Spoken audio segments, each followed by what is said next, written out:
And for now, we're going to go back to our Ed puzzle. Again, remember, as a teacher, I have the capability to skip, but students do not, if you're not familiar with Ed puzzle. Now, to demonstrate how this template can support your co-planning, we have created a completed template based on a fictional unit of study.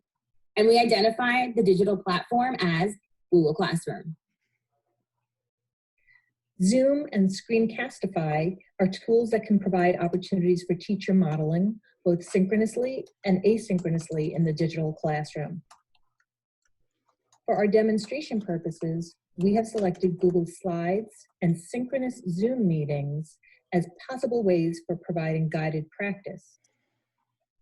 While these elements are typically happening during every lesson in the traditional classroom, they are just as important in our digital classroom. An unanticipated advantage of our current situation is that modeling and guided practice videos are accessible to students for repeated viewings throughout the unit of study. There are many ways that we can create opportunities for students to engage in group and independent work. Here are some examples that we chose because they play nicely with Google Classroom. Using Google Slides or Google Hangouts allows students to collaborate in small groups. Students can then independently demonstrate their learning through Google Slides, Google Docs, Google Drawings, Flipgrid, or Ed Puzzle, just to name a few.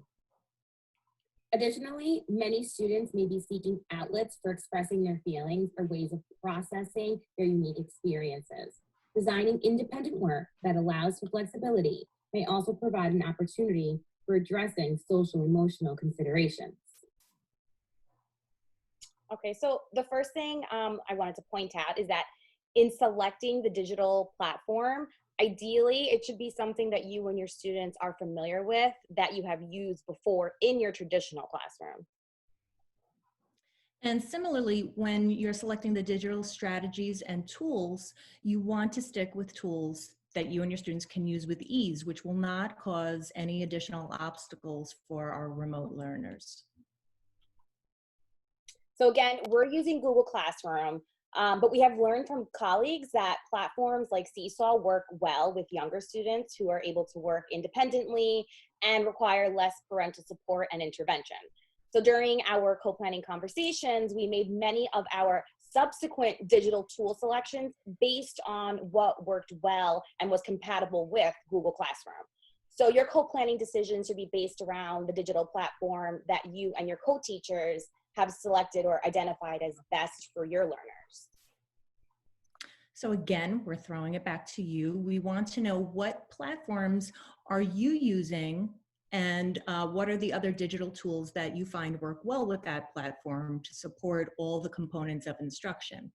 So again, we're going to ask you please to go to the chat and just share anything there regarding the platforms, the digital tools that you're using currently in your digital classrooms. Okay, so someone's agreeing that Seesaw is the best. And you know, we're not very familiar with that, but from the tutorials that I've seen, it does look very friendly for the younger learners. A lot of I see Nearpod also. Canvas, which is a similar platform as to Google Classroom. And Kami is great for editing PDFs. If you're struggling to figure out how to edit a PDF, that's a great tool to use for that. And also, just so you know, again, maybe this is not the best time to be exploring new tools. As far as using them with your students, you can try to learn new tools for yourself for when we do return to the classroom.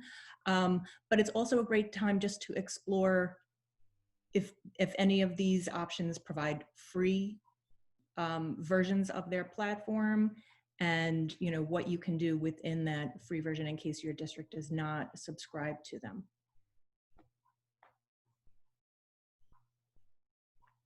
Okay, great. So we're seeing a lot of great recommendations, and we'll compile a list again, and we will share that with everybody so that you can explore a little more as well.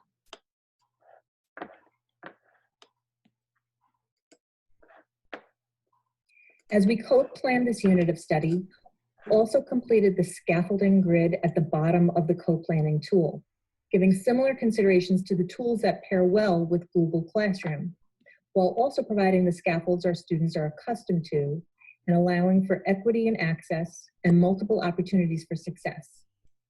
You might notice that for this demonstration, we were intentional with our selection of digital tools so as not to overwhelm ourselves or our students with too many different tools. The most important message here is to stick with tools that both you and your students are familiar with, capitalizing on the need for routine and making our digital classrooms accessible for all. This co-planning tool. Okay, so if you're struggling with providing scaffolding or you're just seeking additional guidance on strategies to support remote learners, we invite you to visit our YouTube channel where you can watch our past presentations on scaffolding for ELs in the digital classroom.